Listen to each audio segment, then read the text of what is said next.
Donc, comme tu as pris tout mon premier point en me décrivant, je vais aller un tout petit peu plus vite. Donc, je vais avoir une communication moins théorique que purement pratique. C'était la commande, hein, et donc c'est plutôt un état des lieux sans vouloir occulter les aspects évidemment théoriques hein, là-dessus, mais je pense que les communications précédentes l'ont suffisamment développé. Donc, comme j'interviens sous le triple sceau de l'enseignante, alors évidemment, en classe prépa aujourd'hui, on pourrait considérer que je suis avantagée, mais on est touché par ces phénomènes. Et puis, j'interviens et j'ai enseigné au collège et au lycée. De la formatrice aussi, de manière ponctuelle, dans des formations comme l'a évoqué Madame Lehmann tout à l'heure, mais aussi comme directrice de manuels scolaires et puis de chercheuse, bien évidemment. Donc, je tiens à préciser déjà, si dans le public il y a des collègues, c'est que toute mon intervention n'est absolument pas un jugement du monde scolaire dans son ensemble, parce que, comme tu l'as rappelé, Pascal, à plusieurs reprises, la charge est lourde. Pour le monde scolaire, à savoir qu'on considère que l'école devrait résoudre en partie tous les problèmes de la société, notamment ceux liés aux stéréotypes et donc à toutes ces fractures que l'on peut déceler aujourd'hui. Alors, évidemment, c'est un sujet complexe quand on doit aborder la notion de stéréotype dans le monde scolaire. Et il faut, à mon sens, envisager, je ne vais pas être exhaustive en 15 minutes, bien évidemment, mais il faut envisager ce problème sous de multiples dimensions. D'abord par le haut, entre guillemets, à savoir les instructions officielles qui sont à la base des programmes d'enseignement. Et surtout, ici, je vais m'attacher à ce qu'on appelle, et donc je vais vous initier un tout petit peu au vocabulaire de l'éducation nationale pour ceux qui ne le sont pas, à l'EMC, donc éducation morale et civique, qui paraissent en fait donner le là aux apprentissages dans les établissements scolaires. Donc c'est la raison pour laquelle je vais plutôt m'attacher sur l'EMC. On peut envisager aussi la question par le bas, entre guillemets, c'est-à-dire les pratiques réelles appliquées dans les établissements, par les collègues et dans leur interface avec les élèves. Et puis, je vais essayer d'utiliser un milieu, donc par le milieu, et ça c'est ce qu'a justement évoqué ce matin Mme Lehmann sur le lien en fait entre les instructions officielles et les enseignants via la formation des enseignants, qui me paraît effectivement essentielle et je suis entièrement d'accord avec elle. Donc la formation des enseignants sur cet apprentissage à déconstruire les stéréotypes, même si on a vu ce matin que ce n'était pas si évident que cela. Autre élément qu'il faut avoir en tête lorsqu'on aborde cette question au sein de l'éducation nationale, c'est qu'il y a eu un changement ou une association sémantique dans le monde scolaire, à savoir que si on parlait bien effectivement de stéréotypes jusque dans les années 2000 pour aller vite, depuis la notion et le mot même de stéréotype, on le voit de temps en temps, je vais vous l'indiquer tout à l'heure, réapparaître dans les instructions officielles ou dans les programmes et dans les manuels scolaires, mais assez peu. Aujourd'hui, le terme stéréotype, il est, ou les stéréotypes, est enveloppé dans les catégories discrimination. Et finalement, ils sont presque pris l'un pour l'autre. Et donc, le terme stéréotype, je le répète, a pratiquement disparu au profit de celui de discrimination. Donc, en gros, le cliché, le stéréotype, l'action qui était portée vraiment au cœur hein, des actions éducatives jusqu'aux années 2000, aujourd'hui, c'est la notion de discrimination, donc de distinction de groupe à part, qui est plus étudiée. Et dans ce glissement, on constate également que les stéréotypes, c'était surtout les stéréotypes liés, donc on va dire presque entre guillemets raciaux, liés à ce que vient de rappeler Yvan, l'antisémitisme, ou ce qu'a évoqué Sylvie sur le racisme. Donc les stéréotypes antisémites, raciaux, etc. Aujourd'hui, quand on parle de discrimination dans la charge du monde scolaire et pour les enseignants, on parle donc aussi bien des questions de genre, de handicap, de féminisme, etc., etc. Ce qui n'était pas le cas précédemment. Donc, Juste dernière petite précaution de vocabulaire, je vous ai donc dit bien que EMC, c'était éducation morale et civique. Je vais aussi utiliser des termes comme IUFM, ESP et INSPE. En fait, c'est la même chose. Et donc, Roland vient de le dire, hein, les politiques changent, on change de nom et ça change de nom avec les ministres. Donc, ce sont les instituts universitaires de formation des maîtres, hein, qui sont devenus aujourd'hui INSPE sur instituts nationaux. Donc, c'est la même chose, en fait. Ça forme, c'est censé former les enseignants. Alors, j'en viens maintenant au cœur de la question. Lorsqu'on aborde donc le problème des stéréotypes donc, et des discriminations, je le répète, puisque c'est les termes récents, par le haut, on peut faire plusieurs constats. D'abord, ces problématiques, elles sont très travaillées, et Roland l'a rappelé, par de multiples chercheurs également, qu'ils soient historiens, sociologues, psychologues, formateurs. Et là aussi, Pape Dia, il l'a rappelé dans son introduction. Ces chercheurs, ces historiens sont partis soit d'enquêtes de terrain ou de simple analyse des programmes ou des pratiques. Mais en tout cas, la liste est relativement longue. Je ne peux absolument pas vous la citer. Il vous suffit de taper discrimination, éducation nationale et là, vous trouvez une longue liste d'articles touchant aux stéréotypes ou aux discriminations dans le monde scolaire. Deuxième constat, l'éducation morale et civique dont je vous ai parlé a toujours existé aussi historiquement dans les programmes scolaires.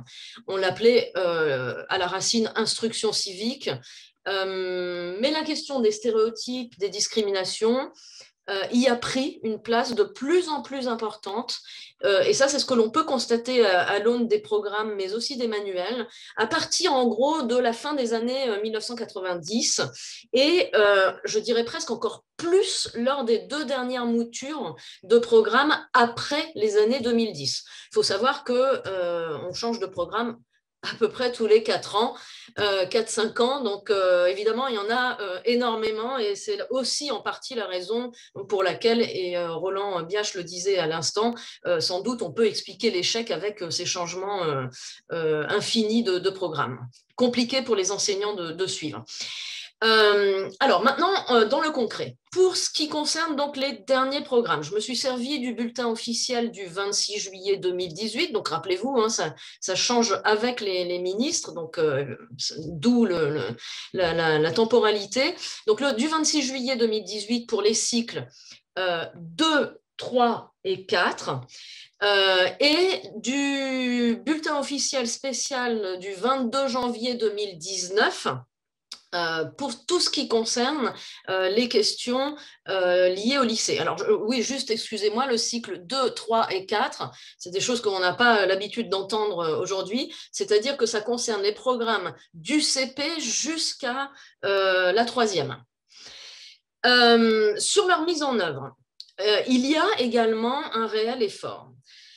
Donc je tiens à souligner que on a vraiment cette préoccupation sur les stéréotypes et les discriminations qui apparaît dans les instructions officielles et donc dans les programmes depuis globalement toujours et encore plus effectivement depuis les années 90.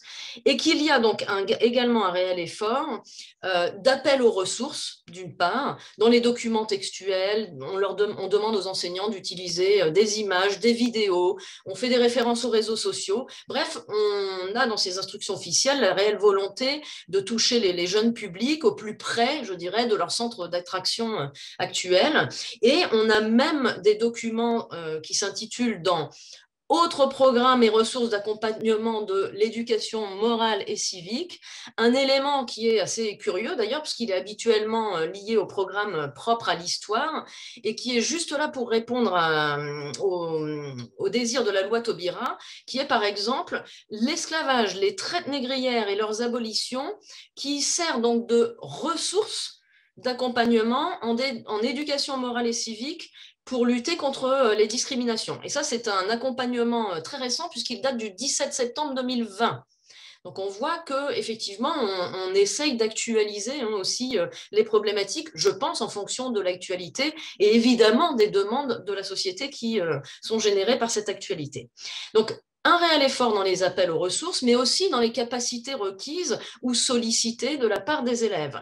On cherche effectivement en éducation morale et civique à développer leur esprit critique via des éléments classiques que l'on fait en histoire, par exemple, comme l'analyse de documents, de caricatures, comme on en a vu beaucoup ce matin, de récits de vie, de photographies, etc., etc. Mais, et normalement, je dirais, de plus en plus à développer l'aptitude des élèves au débat, à la recherche d'informations, à la prise de parole et même, et c'est très intéressant, à l'engagement individuel ou collectif, donc par groupe, par classe ou par établissement.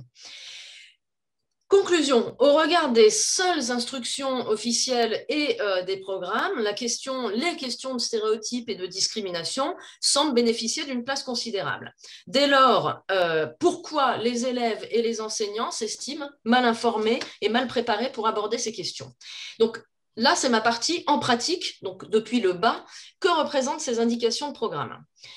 Tout d'abord, il faut rappeler que l'EMC, je vous l'ai dit, c'est omniprésent, c'est préoccupation, mais l'EMC, elle est dévolue aux enseignants d'histoire-géographie et qu'il s'agit d'y consacrer théoriquement, je dis bien théoriquement, entendez bien, 30 minutes à 1 heure par semaine, soit 36 heures pour le cycle 2 et 3, c'est-à-dire primaire, donc c'est cycle 2 et 3, c'est jusqu'à la 6e, hein, en gros, et 18 heures pour le cycle 4, donc c'est 5e jusqu'à 3e, et le lycée.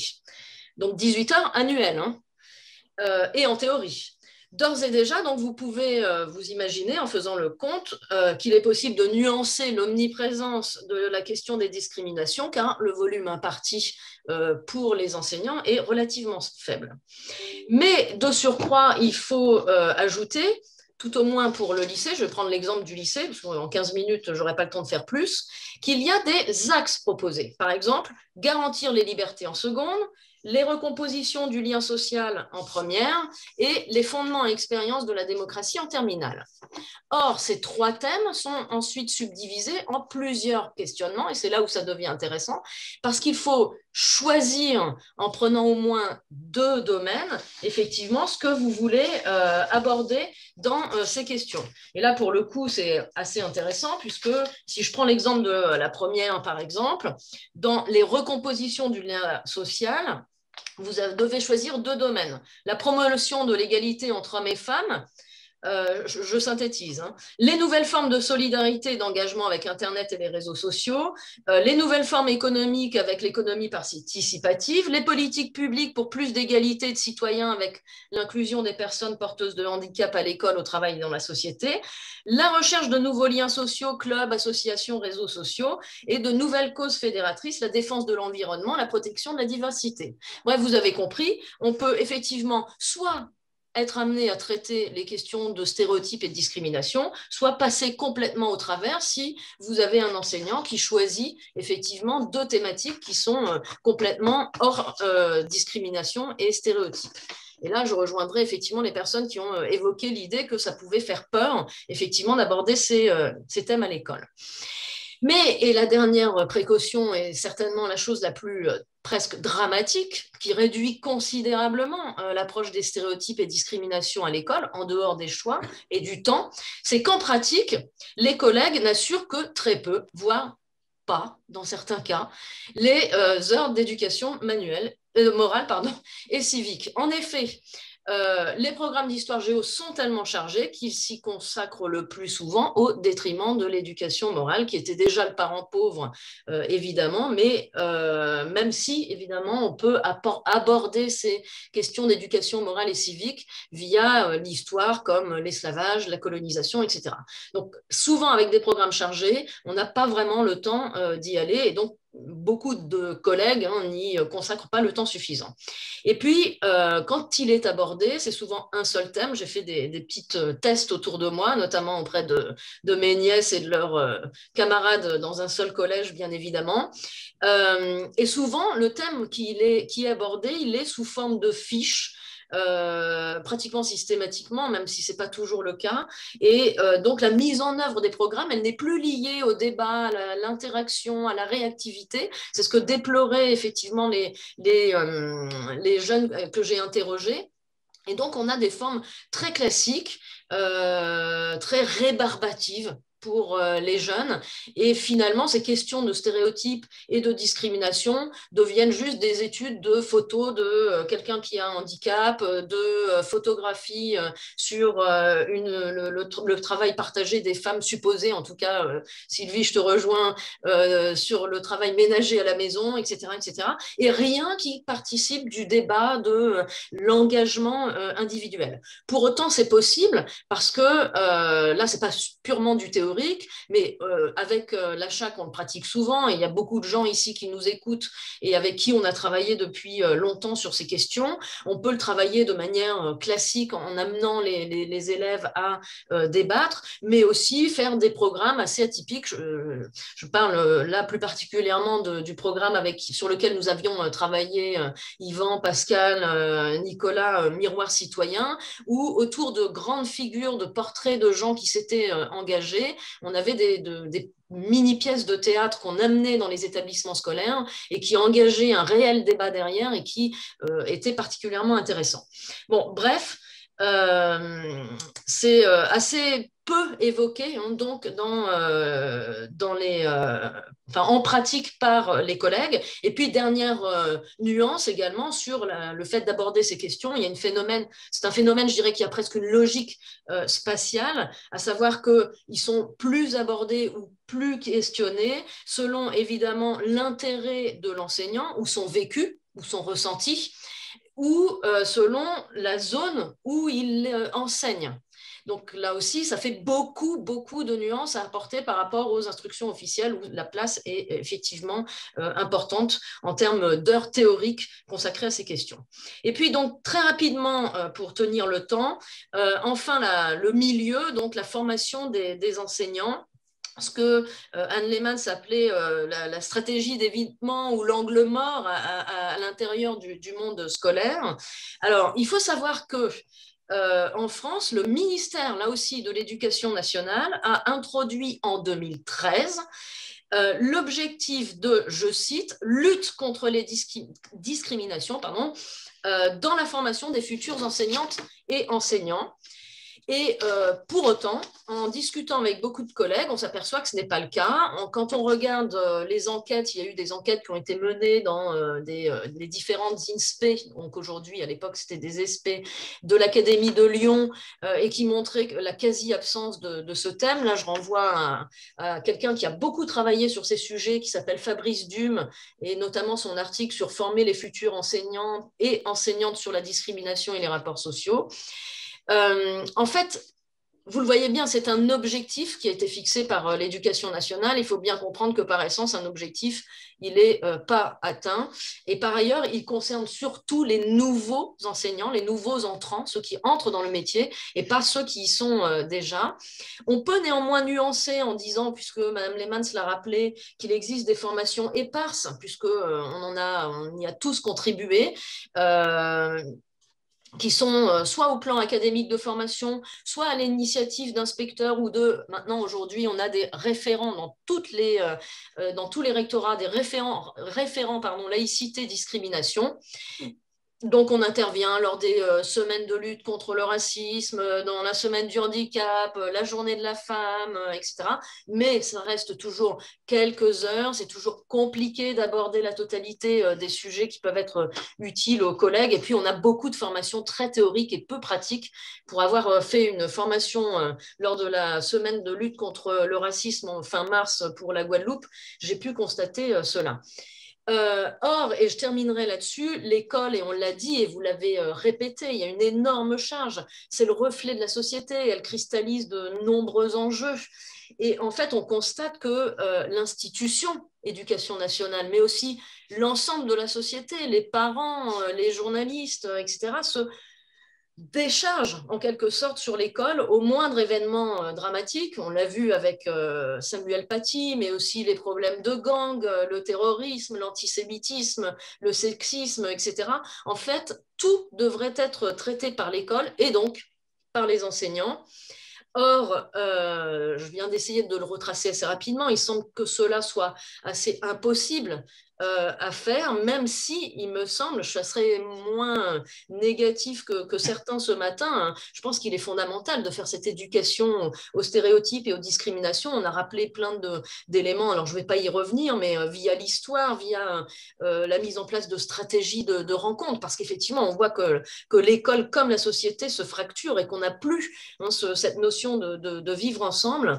Et donc, oui, on peut dire que la répétition, en termes d'historien, la répétition de ces instructions officielles, de ces communications finalement, parce que je suis presque en train de faire la même communication qu'il y a 20 ans sur les programmes scolaires, alors que là, c'est plus sur les stéréotypes, c'est aussi un constat d'échec. Plus on répète, et plus on fait des injonctions, et plus on rétablit des objectifs qui sont identiques, et plus ça veut dire que ça ne marche pas.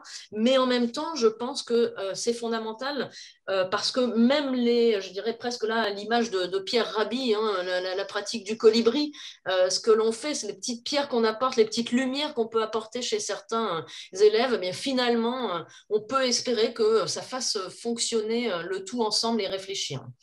Voilà, merci.